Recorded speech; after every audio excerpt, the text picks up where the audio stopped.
하나님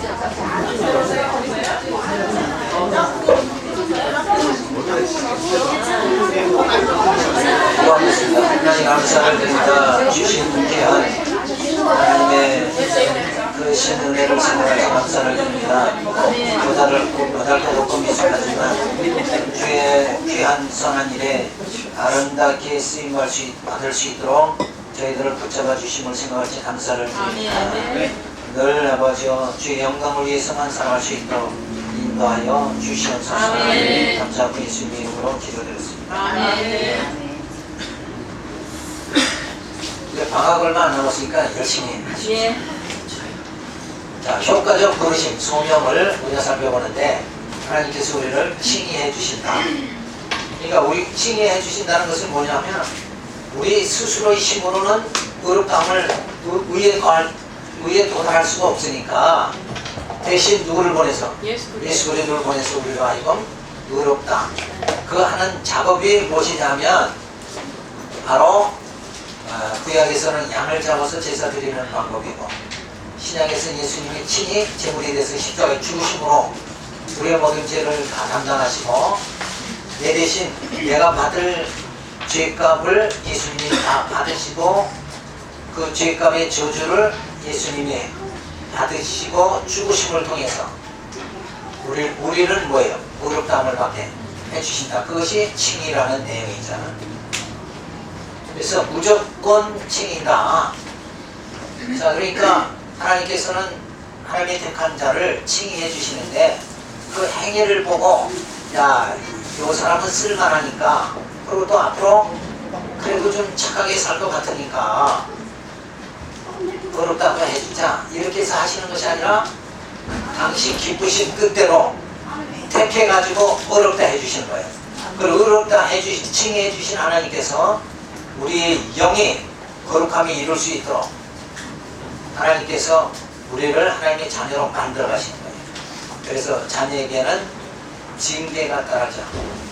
징계를 통해서 우리의 모난, 우리의 육성을 다 무너지게 만드는 거예요. 나라는 것을 점점 무너지게 만들고 내 안에 그리스도가 굳게 세워지도록 그렇게 만들어 주시는 거예요. 그래서 내 뜻은 다 무너져야 되는 거예요.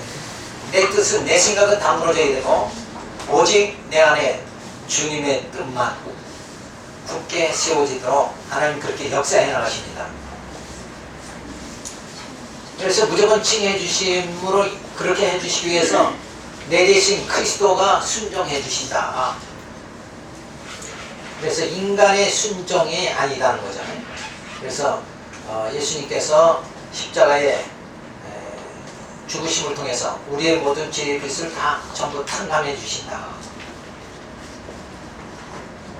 이런 그 관계를 구약에서는 양 잡아 계속 그냥 날마다 달마다 양 잡아서 계속 드리는 구약의 그 생활이 계속되게 해주신 것은 결국은 뭐예요? 어린 양 대신 예수 그리스도께서 우리의 죄를 사해 주실 것에 대한 모형으로 그렇게 보여주신 거예요. 근데 실제 구약의 모형으로 보여주신 양 잡아 제사 드리는 그래서 죄를 사함받는 그것을 그렇게 훈련을 시켰는데도 불구하고 예수님이 정작 오셔서 우리의 모든 죄를 다 담당해서 죽으시는데 그 예수가 오시니까 저들은 뭐예요? 예수를 십자가에 못 박아버렸죠. 그래서 이스라엘 백성들이 유대인들이 자기들을 위해서 예수를 미워하고 십자가에 못 박지만 결과적으로 누구 뜻이 이루어진 거예요? 하나님의 뜻이 이루어진 거예요. 그래서 당신 백성은 여전히 하나님께서 칭의해 주시고 구원에 이르도록 그렇게 만들어 주신다.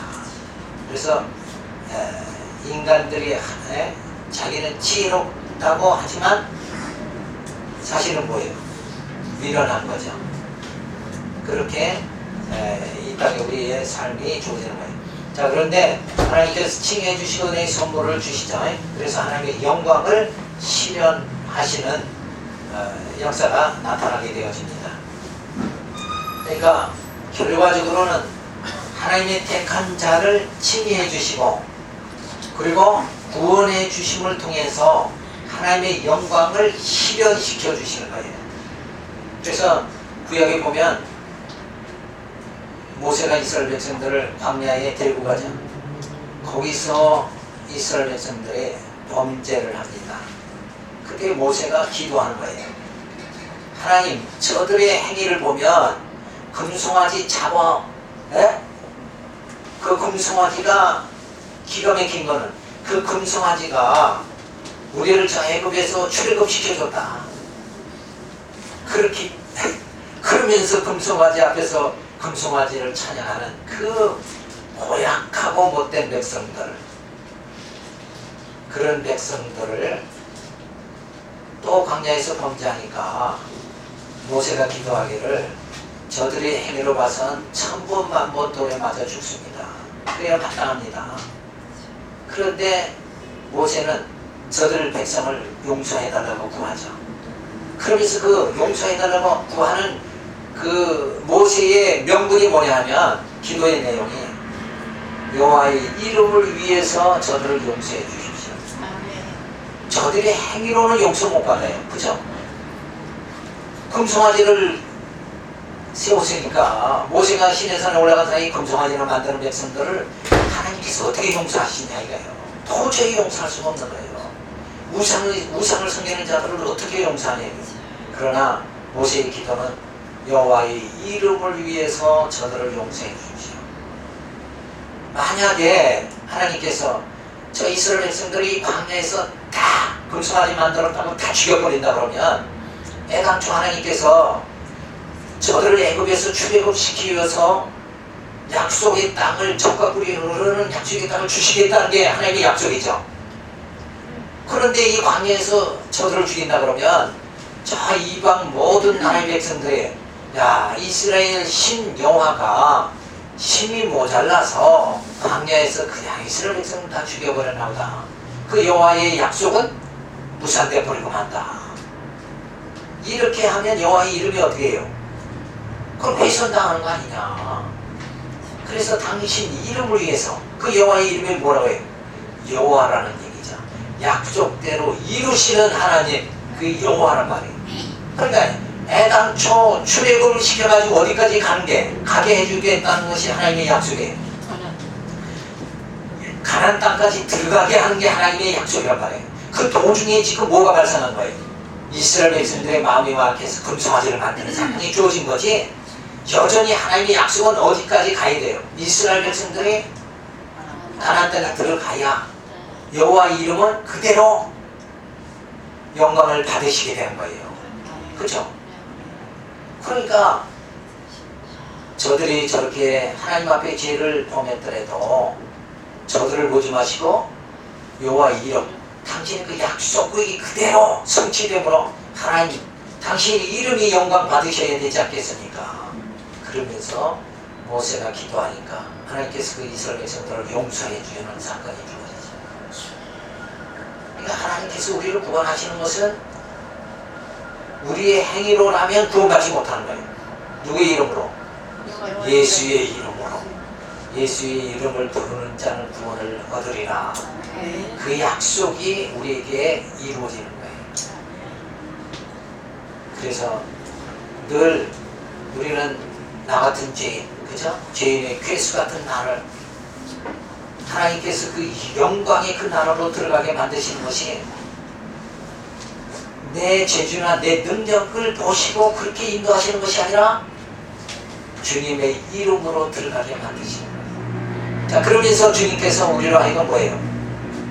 말씀을 깨닫게 하고, 말씀으로 양육하고, 말씀으로 무장하게 하고, 그리고 세속주의와 돈과 권력, 명예와 그걸 모든 걸 다 세속주의를 버리게 하시고, 그리고 우리로 하여금 말씀을 깨달아서 신의 성품에 이르게 하고 하나님의 신의 나라에 들어가게, 그렇게 모든 것을 이루어 나가시는 분이 누군가, 그 작업 자체를 하시는 분이 누구예요?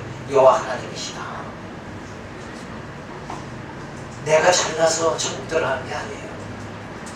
나는 정말 늘 내 생각밖에 못하고 살아가는 게 인간의 속성한 일이에요. 나를 어떻게 즐겁게 할까? 이 세상에 그런 사고방식에 살아가는 게 인간의 모습인데, 그런 땅의 것만 보는 우리를 위의 것을 바라볼 수 있도록 성령께서 나를 인도해 나가시는 거예요. 그래서 우리가 하나님의 은혜로 구원받는 거죠. 내 공로로 구원받는 것이 아니라 하나님의 은혜로 구원받는다. 그렇게 우리를 칭의해 주시고 구원해 주심을 통해서 하나님의 영광이 실현되게 그렇게 만들어 주신다. 그래서 택한 자를 약속대로 구원해 주시기에 의롭다 해 주신 것으로 작정대로 자비로우심을 나타내 주신 것이니 은혜의 선물인 것이며 행위로 주어지는 것이 아니다.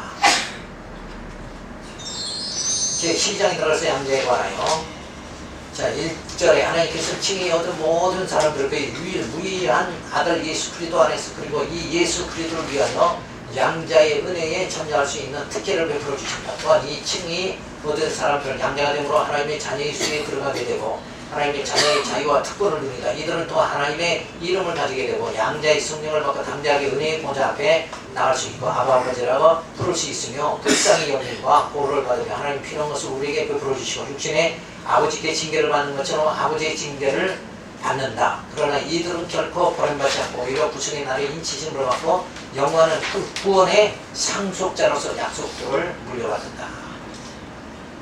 그러니까 택하신 창세전 예수 그리스도 안에서 우리를 택해 주셨죠.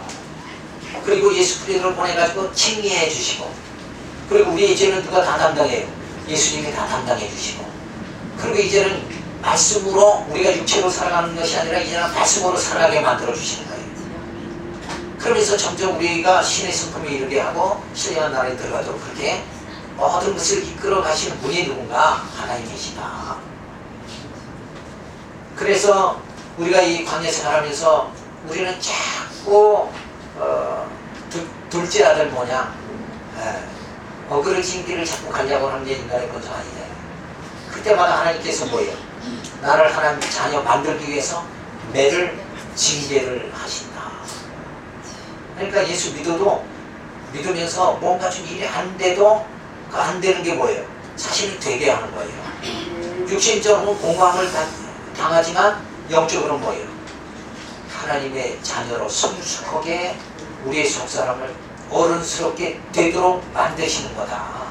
다시 말해서 뭐예요? 영적으로 처림하게 만드시는 과정이 주어지는 거예요. 그래서 이 땅에는 늘 우리에게 하나님의 자녀라 할지라도 공고함과 형통함이 계속 주어지는 거예요. 그러니까 낮과 밤이 반복되어짐을 통해서 하나님께서 우리를 양육해 나가신다.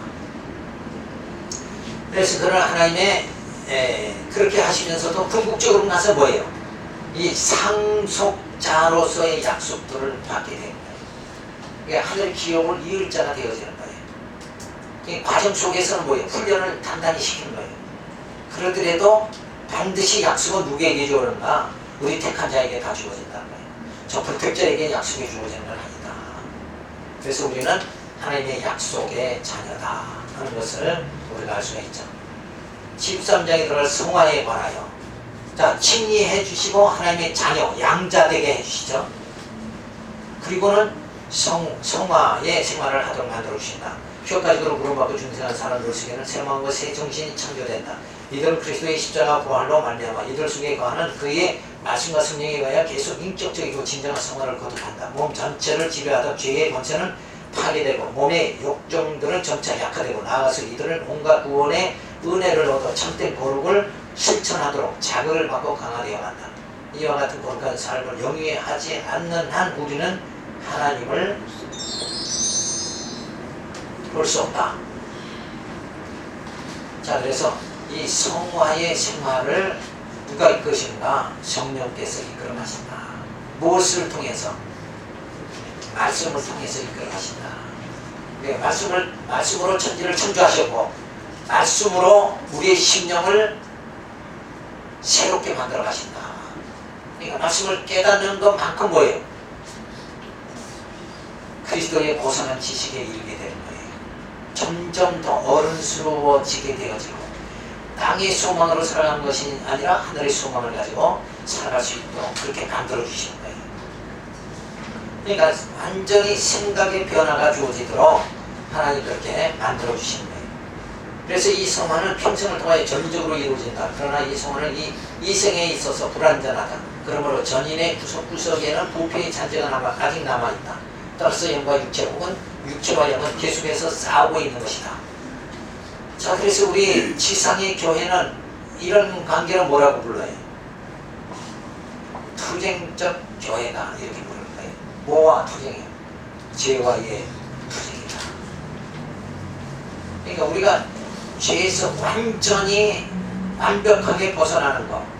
법정적으로는 지금 칭의받았으니까 죄와는 상관없는 몸이 됐지만 아직도 죄의 모든 그 어두운 면이 우리에게 나타나죠.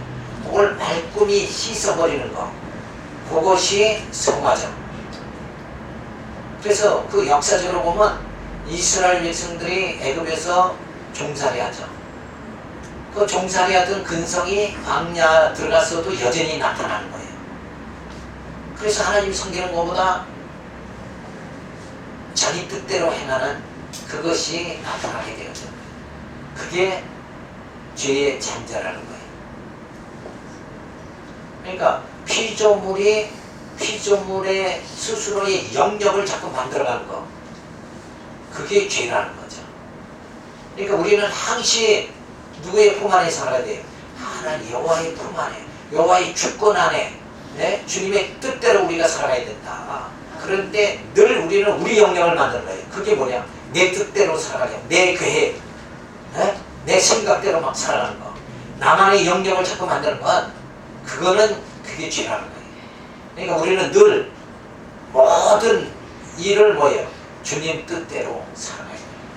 내 생각도 주님의 뜻대로, 내 의지도 주님의 뜻대로, 그렇게 살아가야 된다. 그래서 그런 모든 생각의 변화가 주어지도록 하지만 아직은 이 땅에서 뭐예요? 불완전하다. 그래서 사도 바울도 내 속에 선과 악이 공존한다. 그래서 오라 나는 공고한 자다. 그러니까 칭의를 받았죠. 그랬지만 아직은 완성 단계에 들어가지 않았어요. 칭의와 완성 단계는 뭐예요? 부활이죠. 칭의를 받았지만 아직 부활에 이르지 않았으니까 아직은 뭐예요? 미완성 단계예요. 그래서 사도 바울이 목회할 때 유대인들이, 자, 사도 바울은 설교를 유창하게 하고 그 말씀에 권위가 있고 생명력이 넘쳐나는데 실제 보니까 키는 작고 안질이 있어서 배제시하고 그러니까 별 볼일 없다, 이렇게 하고 비난하니까 바울이 하는 말이, 나는 아직 미완성이다. 그러나 완성을 향해서 달려보고자 하는 이 열정만큼 너희가 본을 받아야 된다. 우리는 아직은 다 미완성이에요. 그래서 그런 걸 깨달아야 되는데 그걸 못 깨달으면, 아, 목사가 저럴 수 있어, 전도사가 저럴 수 있어. 근데 그럴 수 있는 거예요. 왜? 아직은 미완성이죠. 그렇죠? 그래서 우리는 늘 넘어지기가 쉬운 거예요. 그래서 넘어지지 않도록 우리는 늘 간절히 기도해야 되죠. 성령이 나와 함께 해주시기를 기도해야 돼요. 우리는 완벽한 자가 아니다 이거예요. 때로 실수합니다. 그렇지만 뭐예요? 성령이 나를 붙잡아 주시면 넘어지지 않게, 그리고 정말 페트를 향해서 털막질하도록 그렇게 만들어 주시는 거예요. 그러니까 내 힘으로 가는 것이 아니라 성령의 힘으로 털막질하는 거예요. 그래서 성령의 인도하심이 없으면 한 발자국도 전진할 수가 없는 거예요. 그걸 깨닫게 해주신 것이 광야에서 불기둥과 구름기둥으로 이스라엘 백성을 인도해 주신 것, 그 사건이 바로 모형적으로 주어진 거예요. 우리가 이 광야 생활할 때에는 불기둥과 구름기둥으로 나를 인도해 주시는 성령께서 나를 인도해 주시지 않으면 나는 한 발자국도 전진할 수 없다. 내 뜻대로 살려고 그럴 때는 한 발자국도 전진할 수가 없는 거예요. 그런데 성령께서 나를 이제 정말 그 영원한 아름다운 그 나라로 향하도록 나를 내 발걸음을 인도해 주시죠. 3절에 들어 이 싸움에 있어서 남아있는 불필요한 부분이 일시적으로는 우세하나 그리스도의 성화시키는 성령으로부터 계속해서 힘을 공급받음으로 중생한 부분이 극복하고야 말기 때문에 성도들은 하나님을 경외하는 가운데 거룩한 삶을 실천함으로 은혜 안에서 성장하는 것이다. 그러니까 조금씩 이렇게 철이 나가는 거예요. 그러니까 철이 난다는 말은 뭐냐? 하나님이 그 영적 세계를 조금씩 알아가는 거예요. 점점 감지, 그 영원한 하나님의 세계를 감지해 나가는 거예요. 내가 지성과 감성과 의지가 그 하나님 나라를 점점 인식하면서 살아가는 거예요. 그 인식하면서 살아가면서 현실을, 이 보이는 광야 생활을 뭐예요? 이게 헛되고 헛됨을 깨닫게 되죠. 전도서에서 아래서 모든 것은 다 헛되고 헛되다. 그런데 하나님 안에서는 뭐예요? 영원하다. 그걸 전도서에서 가르쳐주고 있죠. 내 나라는 것이 아직도 살아있으면 그건 허상 속에 살아가는 것이고, 나를 붙잡아 주신 생명의 힘으로 내가 살아갈 때는 바로 그 영원한 실상의 세계로 들어갈 수가 있다. 이거를 우리가 깨닫게 되어지죠. 그래서 이 신앙은 어떤 이에게 있어서는 강하고 어떤 이에게 있어서는 약하다. 그리고 이 신앙은 종종 여러 가지 모양으로 공격을 받을 수 있고 약화될 수 있다. 그러나 이 신앙이란 끝내 승리한다. 그러나만 그리스도의 신앙은 우리의 믿음이 주여 또 온전케 하시는 예수 그리스도를 통하여 보다 확실한 확신에 이른다. 그러니까 내가 정말 성령에 강하게 내가 붙잡힘을 받으면 나는 강한 자가 되는 거죠. 아멘. 근데 내 안에 성령이 약하게 역사하면 나는 어디로 끌려가요? 육신의 소욕을 끌려가요. 내 속에 악이 득세하면 내 속에 있는 선은 침범당할 수밖에 없는 거예요. 근데 그 어느 것을 선을 더 강하게 그렇게 만드는 그 에너지 공급을 해야죠. 선이 더 강하게 내 안에 역사되도록 에너지를 공급하는데 그 에너지가 뭐냐? 그게 말씀인 거예요. 그 말씀은 바로 무엇으로 이루어져요? 하나님의 언약으로 이루어진다. 그래서 하나님의 언약을 굳게 붙잡고 모든 세속주의를 물리치고 담대하게 살아가는 거죠.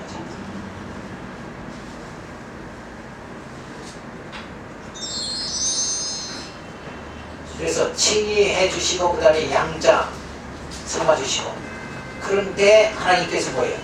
우리를 성화시키기 위해서 징계하신다. 그래서 때로는 공고함에 빠지게 하고 때로는 힘통함에 이르게 하고, 그래서 우리의 마음을 다스리게 자꾸 만들어주시는 거예요. 야, 이게 아니다. 이거 영적으로 내가 이렇게 살면 안 된다 하는 자각을 스스로 할 수 있도록 자꾸 나를 인도해 주신다는 거예요.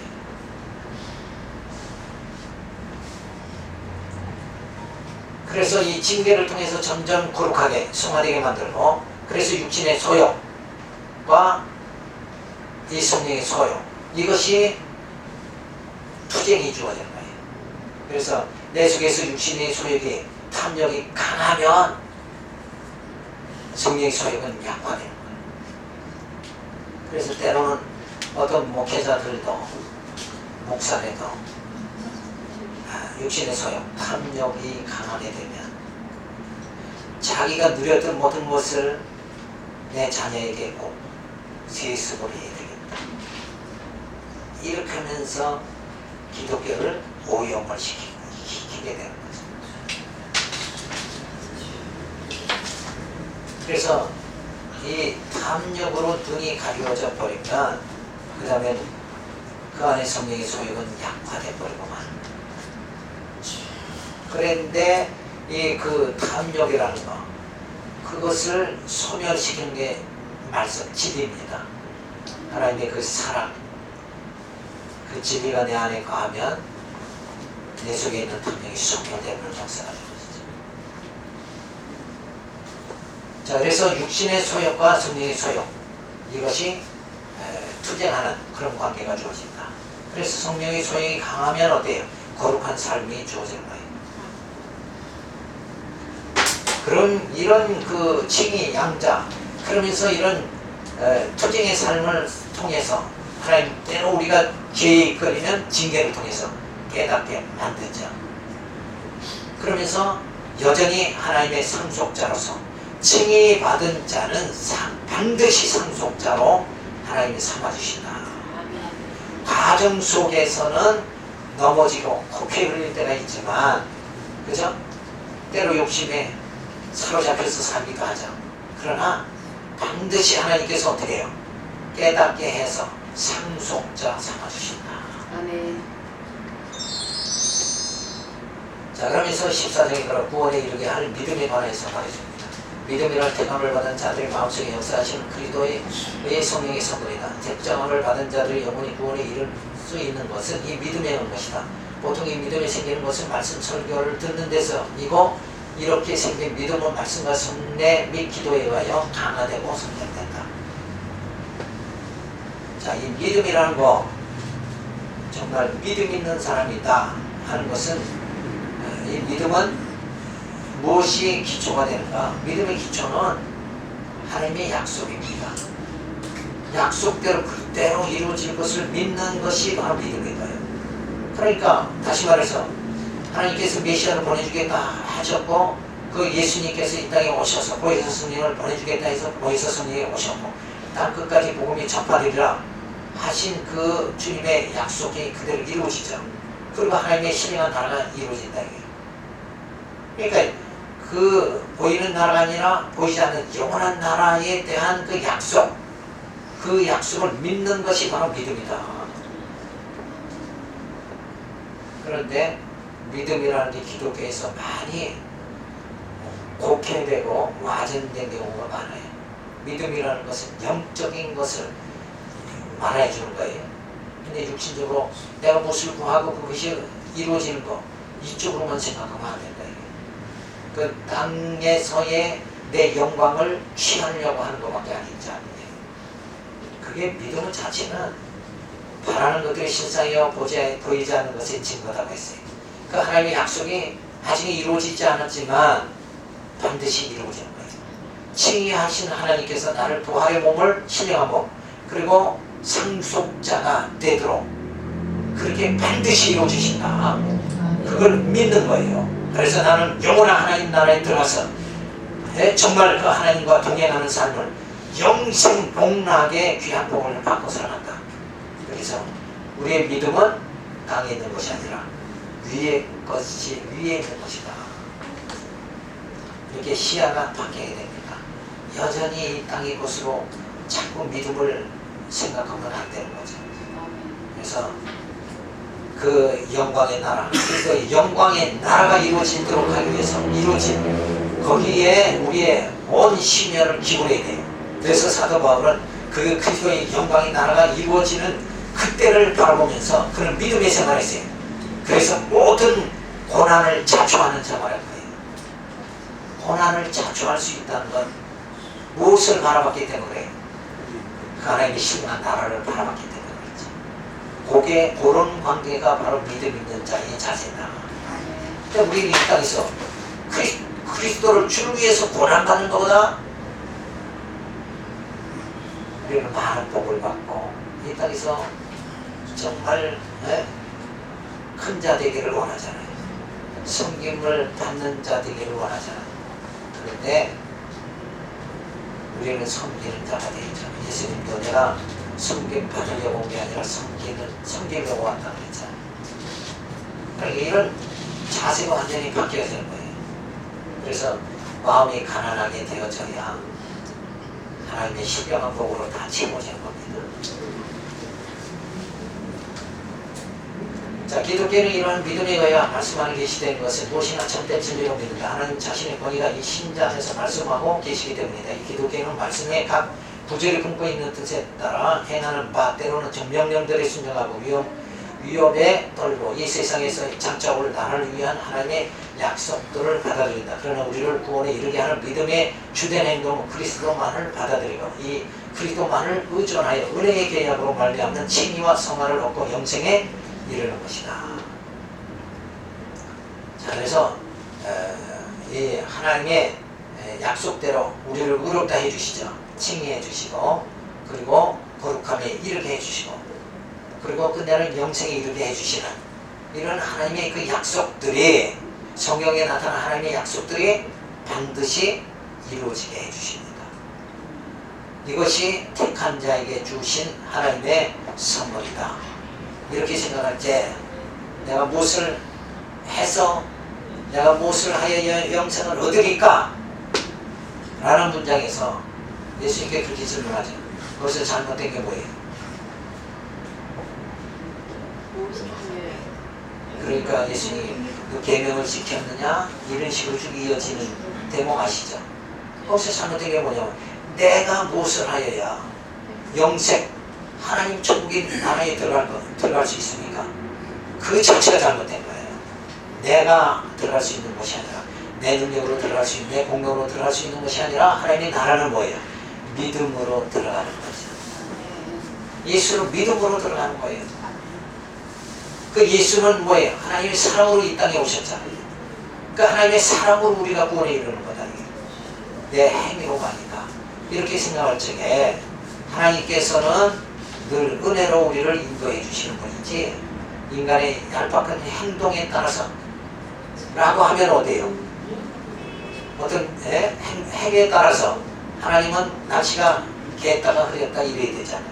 그 인간에게 좌우되시는 분이 아니다. 하나님은 여전히 당신이 택한 자를 반드시 영원롭게 하신다. 아멘. 그런데 그 과정 속에서는 뭐예요? 징계를 통해서 앞에 살펴봤어요. 징계를 통해서 하나님 자녀 만들어 가시는 거예요. 그런 과정에서 또 뭐예요? 성령을 보내서 말씀을 듣고 우리를 변화시켜 버리는 거예요. 그래서 말씀에 사로잡혀서 내가 몸 안에 거하는지 몸 밖에 거하는지 사도 바울은 그걸 내가 몰랐다고 그랬잖아요. 그러니까 그런 상태로 우리가 내 육체의 안위와 평안을 구하는 것이 아니라 이제는 영적 영원한 하나님의 그리스도로부터 주어지는 평강을 우리가 구하는 그런 생활이 주어지게 되어집니다. 자, 그래서 칭의해 주시고 우리에게 믿음을 주십니다. 이게 성령의 선물이죠. 그래서 이 믿음이 생성되어지는 것은 말씀을 듣고 깨달음을 통해서 하나님의 신령한 나라를 소망하는 데서 믿음이 주어진다.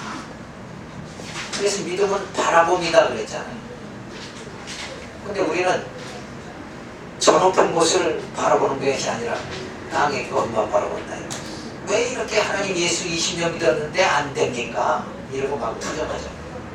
그건 땅의 것을 바라본 거예요. 땅의 것은 안 이루어지는 게 이 땅에서는 광야 생활이란 말이에요. 그게 안 이루어지는 게 내 뜻대로 안 되는 게 그게 정상인 거예요. 정상. 근데 왜 내 뜻대로 안 되면 막 눈을 부락뜨걸 소리치고 이러지만 그 안 되는 게 정상이에요.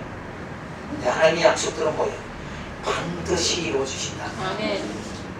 어리석은 나를 정말 하나님께서 점점 속사람을 거룩해 만들어 주셔서 받으실 만한 그릇으로 만들어 가십니다. 그렇게 하나님이 내게 나를 눈동자처럼 사랑해 주시는, 나는 자꾸 육체의 삶으로 곁길을 가지만 삼천포로 빠지지만 여전히 하나님께서는 뭐예요? 나의 발걸음을 잡고 부활의 편들을 향해서 줄다름치게 그렇게 만들어 주십니다. 사람 같으면 지쳐서 못하잖아요. 그죠? 그러니까 할머니들이 7살 먹은 손주 애 보는 게 그렇게 힘든 거예요. 지들대로 살아가는 거예요. 자기 하고 싶은 대로 막 살아가는 거예요. 그 모습이 바로 하나님 앞에서 우리의 모습이라고 합니다. 나는 무조건 내 뜻대로 살아. 나 좋은 것만 취하고 살아가잖아요. 그런데 하나님께서 그런 우리를 이제 내 뜻대로 내가 원하는 대로, 그것은 내가 원하는 건 다 땅의 것이죠. 근데 하나님은 영원한 것을 주시려고 하신다. 아멘. 영원한 생명을 우리에게 주시려고 하는데 우리는 이 땅에서 잘 먹고 잘 사는 거. 그러니까 성경에 뭐라고 해요? 무엇을 먹을까? 무엇을 입을까? 염려하지 말라. 땅의 것을 취하는 것으로 만족하지 말라는 거예요. 내 육체가 쇠하여진다 할지라도 내 영을 하나님께서 기뻐 받으시는 그 하나님의 사랑을 생각할 때는 그저 늘 감사받게 주어진 경우가 그런 하나님의 크신 사랑, 이것을 자꾸 성경을 통해서 깨달아져야 돼요. 그래야 우리의 삶이 감격 속에 살아가는 거예요. 이렇게 감성이 좀 풍부해져야 되는 거예요. 우리 현실에 자꾸 메말라 가잖아요. 왜? 우리의 마음의 소원이 강의 것에 너무 집착되어 있으니까. 하나님이 주시는 이후에 엄청난 약속들이 우리 마음에는 전혀 감동이 안 되는 거예요. 우리 감동시키려면 하나님께서 얼른 누가 와서 내가 보증금 속에 한 10만원짜리 뭘 좀 이렇게 놓아주시고, 쌀, 뭐 그 간증들 많이 하죠. 아, 뭐 쌀이 없어서 걱정했는데 아침에 일어나니까 템바루에 쌀 한 가마니까. 우리는 그래야 감동하잖아요. 그래야 감동. 그죠? 그 육신의 떡을 줘야 감동하는데 하나님을 뭘 주시냐고요. 사람이 떡으로만 사는 것이 아니라 하나님의 말씀으로 살아가느니라. 그 영생, 영원한 생명의 그 약속을 우리들의 영에게 주시는 거예요. 그러니까 뭐 감격할 수밖에 없는 말이에요. 근데 우리는 떡을 생각하는데 하나님은 우리 영원한 생명을 우리에게 주십니다. 육신의 떡은 먹고 먹어도 끝도 한도 없잖아요. 그냥 그러다가 죽잖아요. 내 생명의 말씀은 우리 영을 영생케 만들어주시는 거예요. 그래서 말씀은 로고스다 그러죠. 로고스. 그것이 그리스도의 생명이다. 그래서 믿음을 주시고 생성하게 믿음이 주어지도록 하고, 그리고 믿음을 강화시켜 주십니다. 그것이 뭔가 말씀과 성례와 기도다. 그래서 우리 교회 생활을 통해서 성례를 하고 기도하고 이러면서 우리의 믿음이 더 강화되도록 이렇게 만드시는 거예요. 그 믿음 자체는 뭐예요? 아까 말한 대로 하늘에 속한 것들이죠. 땅에 속한 것들이 아니란 말이에요. 그걸 강화시켜 주는데 우리는 기도하면서 여전히 땅의 것을 구한단 말이에요. 그러니까 믿음이 점점 강화되는 게 아니라 늘 약해지고 있는 거예요. 약해. 그러니까 예수 20년 30년 믿어도 그렇게 하지 말고 차라리 산에 가서 돌을 20년 30년 닦으면 그래도 사람이 걷게 보이잖아요. 그죠? 수염도 이렇게 걸어요. 근데 예수 믿으면 그렇게 주질 않는단 말이에요. 그러니까 왜 그런가? 그 땅의 것만 구하니까. 너희가 구하라, 찾으라, 두들겨라. 그리고 그 말씀이 뭐예요? 땅의 것을 구하고, 네? 그런 게 아니라 예수를 구하라는 거예요. 영원한 생명을 구하라는 거죠. 그래서 믿음을 생성하고 강화시켜서 우리를 하여금 뭐예요? 순종의 삶을 살아가도록. 그래서 이 순종의 삶이라는 게 뭔가 약속을 수납하는 삶이다. 하늘의 아버지의 뜻이 하늘에서 이루어진 것 같이 땅에서도 이루어지어다. 그러니까 내 뜻대로가 아니라 하나님의 뜻이 그대로 이루어지기를 소원하며 살아가는 거예요. 그것이 바로 순종의 삶이다. 그래서 우리 순종 그러면 이단들은 또 얼마나 겸손하고 순종 잘하는지 몰라요. 그러니까 거기에 다 끌려가는 거예요. 그 보이는 것에 끌려가면 안 돼요. 진리가 있는가? 그죠? 진리가 무엇인가? 아니 문성명은 자기가 예수라고 그러는데 거기에 많이 끌려가는 거예요. 그러니까 얼마나 어리석은데 인간만큼 어리석은 게 없다는 거예요. 그럼 문성명이가 진짜 예수다 그러면 메시아라는 얘기죠. 그리스도라는 얘기인데 그리스도는 우리 뭐라고 했어요? 그리스도는 제사장이 돼야 돼요. 왕이 되고 선지자가 돼야 됩니다. 제사장은 뭐예요? 죄를 사해 줄 수 있는. 문성명이 우리 죄를 사해 주는 게 아니잖아요. 그런데도 억지로 주장하는 게 뭐냐면 자기가 발 닦고 물을 먹으면 거룩해진다는 거예요. 아, 이런 어처구니 없는 짓이 어디 있냐 이거예요. 그러면 또 문성명이가 왕이냐 말이야. 우리의 심령을 통치해 주는 게 아니잖아요. 우리 심령에 평강을 주는 게 아니잖아요. 그런데도 자기가 예수다라는 거예요. 그리고 그가 말하는 게 진리다 그러는데 진짜 참 진리는 뭐예요? 하나님이 어떠한 분인가 신지식을 깨닫게 만들어줘야 되잖아요. 근데 자기가 예수다 그러고 자기 섬기게 하니까 하나님을 깨닫게 못한다 이게. 그러니까 문선명에는 제사장도 아니고 왕도 아니고 선지자도 아니니까 그건 뭐예요? 예수가 아니다. 예수인 척 하는 거니까 저 그리스도다. 이렇게 볼 수 있는 거죠. 그래서 우리로 하여금 믿음을 주셔가지고 우리를 성화되게 그렇게 만들어 주십니다. 자, 그리고 15장에 들어 생명에 이르는 회개에 관해서 말해주는데, 생명에 이르게 하는 회개는 복음적 은혜이다. 모든 복음의 교육자들은 그리스도에 대한 믿음의 교육뿐만 아니라 회개에 이르게 하는 복음적 은혜의 교육도 설교해야 된다. 그러니까 늘 교리라는 거, 사실 교리라는 것은 그 복음의 내용을 요약한 게 교리예요. 그러니까 조직신앙이라는 것이, 조직신앙의 실론이라는 게 사실은 성경에 다 있는 거예요. 모세의 오경에 보면 그게 다 하나님을 설명했잖아요. 하나님이 어떤 분이, 그게 실론인 거예요. 교회로는 예배소 설명한 게 예배소만큼 훌륭한 책이 없어요.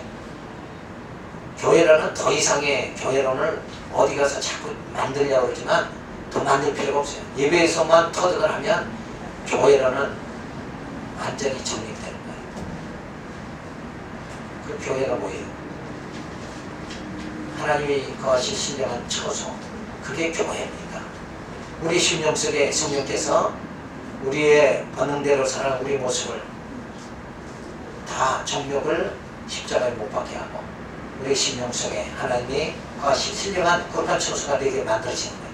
그게 신약교회의 신령한 교회라는 거예요. 그 교회를 머리된 주님과 우리가 지체 한 몸을 이룸으로 인해 가지고 하나님이 거하실 처소가 우리 심령 속에 이루어지게 만들어 주십니다. 그런 교회론이 예배소에 듬뿍 담겨져 있어요. 교회론, 예배소로 이제 강의를 한번 해야 되는데 기회가 없을 것 같아요.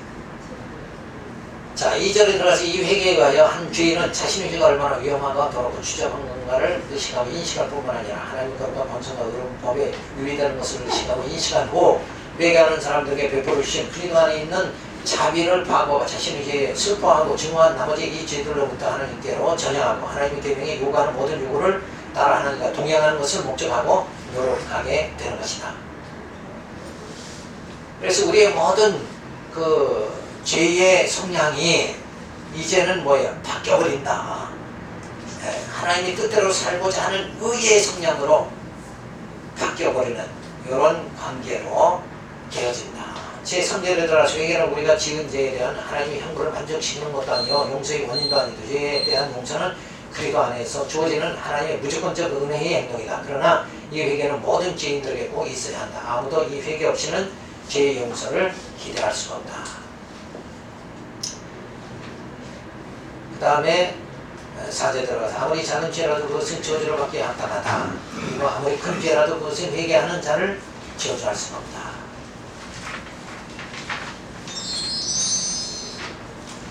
그래서 5절에 누구든지 이 죄에 대하여 전체적으로 회개했다고 해서 스스로 만족해서는 안 된다. 오히려 우리는 구체적인 죄 하나하나를 낱낱이 회개하도록 힘써야 한다.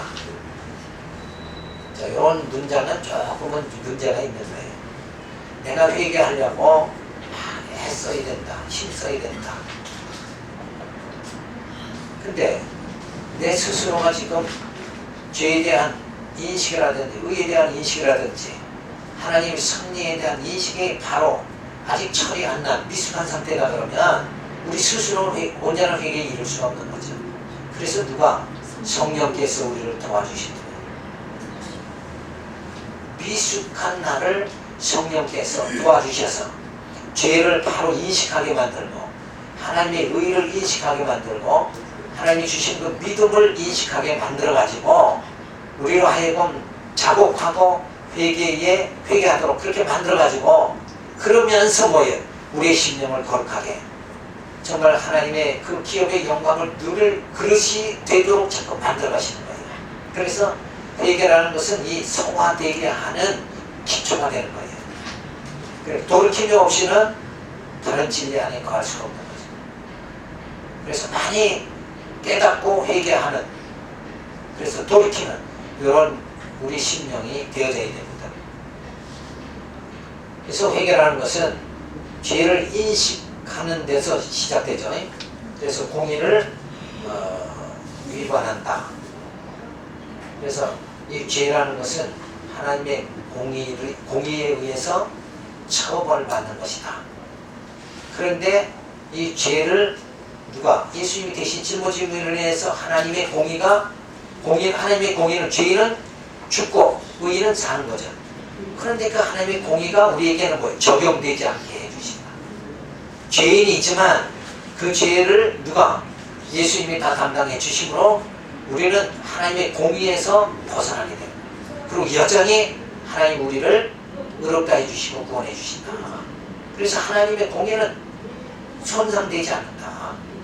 그러면서도 하나님 우리를 구원해 주시는 방법은 바로 양자와 구약에서 제사 드리는 거고 신약에서는 예수님이 우리의 죄를 대신 담당해 주시는 것이다.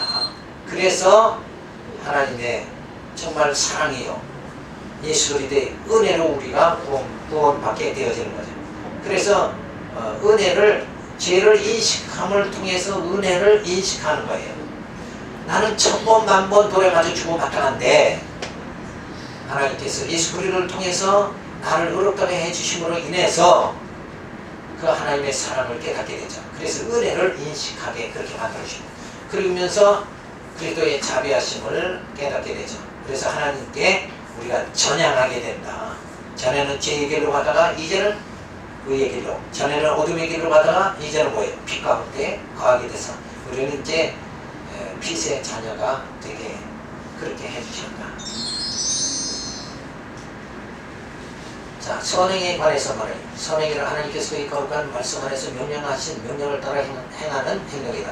즉 선행이란 성경의 보증에 얹힌 인간의 명목적 열성이나 가정된 선을 의도에 의해서 구원된 것이 아니다. 이런 선행과 하나님 말씀에 근거한 것이 아니다.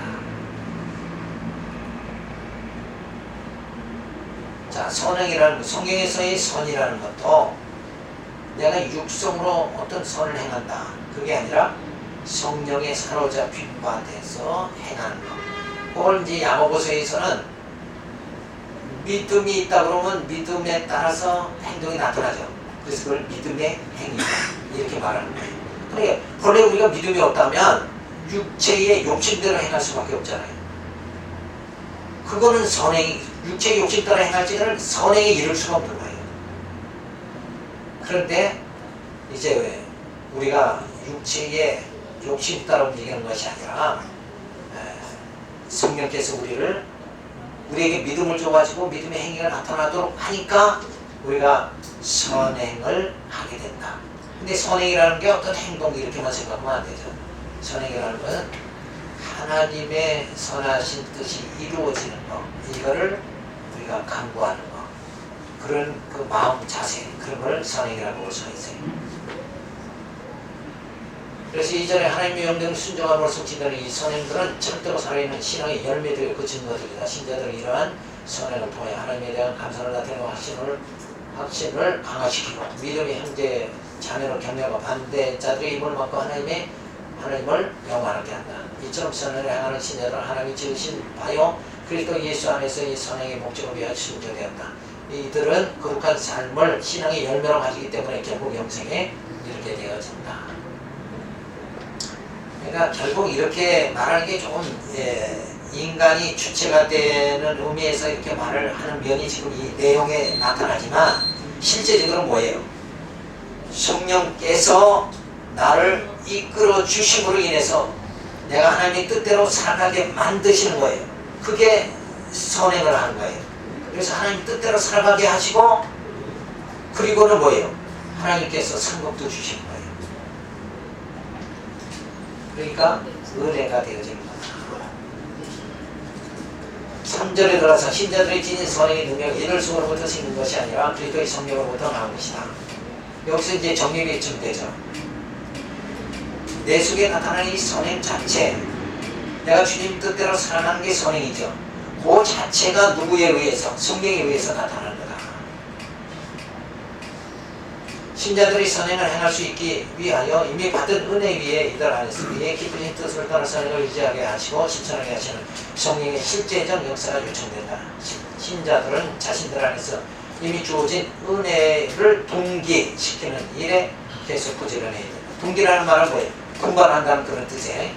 그래서 환원하면 신자들 성령의 어떤 특별한 역사가 없어도 하나님의 명령에 입각한 의무 수행을 소홀히 해서는 안 될 것이다.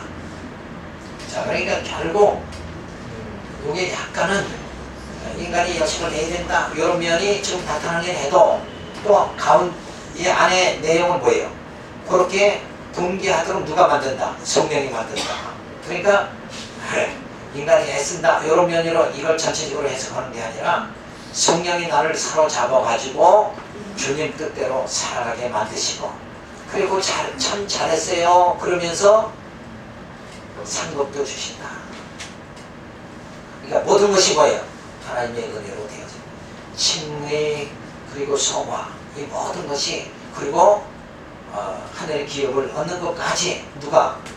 하나님이 다 나를 택하시고 만들어 가시면서 그 모든 그 선한 행위가 믿음 행위가 나타나도록 해가지고 상급도 또 주신다. 그래서 우리는 하나님의 은혜로 말미암아 정말 하나님의 영광에 그 세계에 들어가게 그렇게 인도해 주신다. 그래서 우리는 그 주님만을 사랑하고 그 주님만을 의지해야 될 줄 믿습니다. 하나님 감사를 드립니다. 그저 나라는 것을 다 없애고 이제 내 안에 그리스도가 사시는 성령께서 나를 붙잡아 주시는 그 삶을 살아갈 수 있도록 인도하여 주시옵소서. 그래서 무엇을 먹든 무엇을 하든 그 모든 것이 다 하나님께 영광 돌리며 나를 이렇게 쓰시는 귀한 그릇으로 써주시는 그 하나님께 늘 감사와 영광과 찬양을 돌릴 수 있도록 역사하여 주시옵소서. 그 감격 속에 살아가는 우리의 삶이 주어질 수 있도록 인도하여 주시옵소서. 감사하고 예수님 이름으로 기도드리겠습니다. 저요, 동네. 수고하셨습니다.